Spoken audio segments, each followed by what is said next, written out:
വിശുദ്ധ പൗലോസ് ശ്ലീഹ എഫെസസിലെ സഭയ്ക്ക് എഴുതിയ ലേഖനത്തിൽ 1:23 പറയുന്നുണ്ട്, സഭ ക്രിസ്തുവിൻ്റെ ശരീരമാണ്. സഭ എന്നത് ഒരു സംഘടിത ശക്തിയല്ല.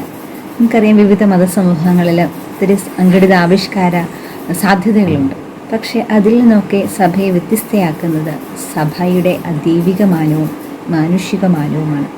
സഭ ദൈവത്താൽ സ്ഥാപിതമാണ്. ക്രിസ്തുവിൻ്റെ കുരിശിൻ്റെ ചുവട്ടിലെ മണ്ണിൽ കിളർത്തു വന്നതാണ് സഭ എന്നാണ് സഭാപിതാക്കന്മാർ നമ്മളോട് പറഞ്ഞു തന്നിട്ടുണ്ട്. എന്താണ് അതിൻ്റെ ഒരു ധ്വനി എന്നത്?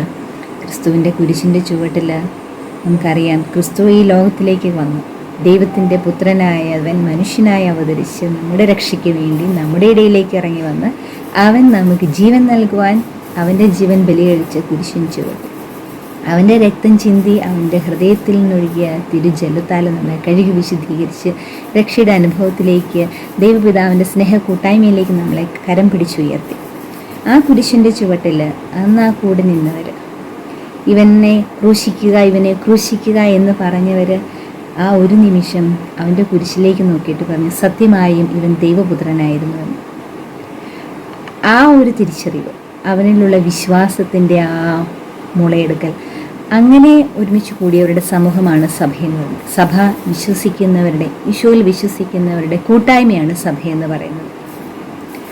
നമുക്കറിയാം, ഈശോ തൻ്റെ സഭയെ ഭരമേൽപ്പിച്ചത് തന്നെ തള്ളിപ്പറഞ്ഞ ശിഷ്യനിലാണ്, അവനിലാണ് അടിസ്ഥാനമിട്ടത്.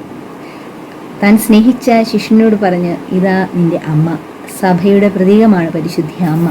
അപ്പം ഈ സഭയിൽ തള്ളിപ്പറയുന്നവരും തന്നെ ചങ്കുപറിച്ച് സ്നേഹിക്കുന്നവരും ഉണ്ടാകുമെന്നുള്ളൊരു സൂചന ഈശോ അതിലൂടെ നൽകുകയാണ് ചെയ്യുന്നത്. അതുകൊണ്ട് നമ്മൾ ഇന്ന് നടക്കുന്ന നമ്മുടെ ആനുകാലിക അനുഭവങ്ങളിൽ നമ്മൾ വിസ്മയിക്കേണ്ട. സഭയ്ക്കൊരു ദൈവികമാനവും മാനുഷികമാനവും ഉണ്ട്.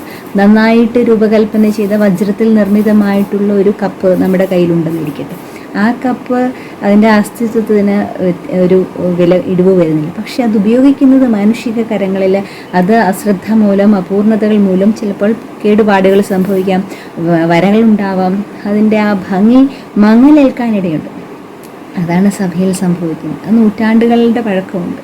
പക്ഷേ അവൻ്റെ സഭ പരിശുദ്ധമാണ്, ഏകമാണ്, ശ്ലൈഹികമാണ്, സാർവത്രികമാണ്. അതാണല്ലോ നമ്മൾ നിഖ്യ വിശ്വാസ പ്രമാണത്തിൽ പറയുന്നത്. ഈശോ സ്നേഹിച്ചിരുന്ന ശിഷ്യനായ യോഹന്നാൻ്റെ ശിഷ്യൻ അന്ത്യോക്യയിലെ വിശുദ്ധ ഇഗ്നേഷ്യസും വിശുദ്ധ പൊലിക്കാർപ്പും ഒക്കെ പറയുന്നത് സഭ അപ്പസ്തോലികമാണ് എന്ന് പറഞ്ഞാൽ സ്ലീഹന്മാരിൽ നിന്ന് നമുക്ക് കൈമാറ്റം ചെയ്യപ്പെട്ട് കിട്ടിയ വിശ്വാസത്തിൻ്റെ നിധി അത് നൂറ്റാണ്ടുകളിലേക്ക് ഇനിയും കൈമാറ്റം ചെയ്യപ്പെടുകയാണ്. അതൊരിക്കലും തകർന്നു പോയില്ല. ക്രിസ്തു ദൈവപുത്രനാണ്, ലോകത്തിൻ്റെ സൃഷ്ടാവും പരിപാലകനുമാണെങ്കിൽ അവൻ്റെ സഭ അവൻ്റെ കരങ്ങളിൽ സുരക്ഷിതമാണ്. നമുക്കാണ് ചെയ്യാനുള്ളത്, നമ്മുടെ ദൗത്യമാണ് സഭ എന്താണെന്നുള്ളൊരു തിരിച്ചറിവ്, സഭ ആരാണെന്നുള്ളൊരു തിരിച്ചറിവ് അത് നമുക്കുണ്ടാവണം. അത് ഒരു പുരോഹിതനോ ഒരു സന്യാസിയോ മാത്രമല്ല സഭയെന്ന് പറയുന്നത്. നമ്മളെല്ലാവരും ഈശോയിൽ വിശ്വസിക്കുന്നവരാണെങ്കിൽ നമ്മളെല്ലാവരും സഭയാണ്. അതുകൊണ്ടാണ് വിശുദ്ധ അപ്രേമും മറ്റ് സഭാപിതാക്കന്മാരും ഒക്കെ പറഞ്ഞു വെച്ചത്, സഭയാകുന്ന അമ്മയുടെ മടിത്തട്ടിൽ ജന്മം പ്രാപിച്ചവരാണ് നമ്മൾ. അതുകൊണ്ട് സഭയെ അമ്മയായിട്ട് കാണാൻ സാധിക്കാത്തവർക്ക് ഒരിക്കലും ദൈവത്തെ പിതാവെന്ന് വിളിക്കാനും സാധിക്കുകയില്ല. നമ്മുടെ അമ്മയ്ക്ക് ഒരുപാട് കുറവുകളുണ്ട്. നമ്മുടെ അമ്മമാരൊന്നും പൂർണ്ണരല്ല. പക്ഷെ നമ്മുടെ അമ്മയെ നമ്മൾ തള്ളിപ്പറയാറുണ്ടോ? ഏതെങ്കിലും ഒരു പൊതുസമൂഹത്തിൽ നിന്ന് അവളെക്കുറിച്ച് നമ്മൾ മോശമായിട്ട് സംസാരിക്കാറുണ്ടോ? ഇല്ല. കാരണം അവൾ നമ്മളുടെ അമ്മയാണ്. അതുപോലെ തന്നെ നമ്മുടെ സഭയാകുന്ന അമ്മയെ നമ്മൾ സ്വീകരിക്കണം. നമ്മുടെ അമ്മ നമ്മുടെ അമ്മ നമുക്ക് ജീവപോഷണത്തിന്, നമ്മുടെ ശാരീരിക പോഷണത്തിന് ആവശ്യമായിട്ടുള്ളതെല്ലാം ഒരുക്കി തരുന്നത് പോലെ സഭയാകുന്ന അമ്മ നമ്മുടെ ആത്മീയ പോഷണത്തിന് ആവശ്യമായിട്ടുള്ള ജീവൻ്റെ നീർച്ചാലുകൾ ഓരോ ദിവസവും നമ്മുടെ ഹൃദയങ്ങളിലേക്ക് ഒഴുക്കിക്കൊണ്ടിരിക്കുകയാണ്. ഇപ്പോൾ ഒരു സൈക്യാട്രിസ്റ്റിൻ്റെ അടുത്തോ സൈക്കോളജിസ്റ്റിൻ്റെ അടുത്തോ ഒരു ക്രിസ്ത്യാനിയാണ് അവിടെ ചെല്ലുന്നതെങ്കിൽ ആദ്യം അദ്ദേഹം നിർദ്ദേശിക്കുന്നത് എന്താണ്?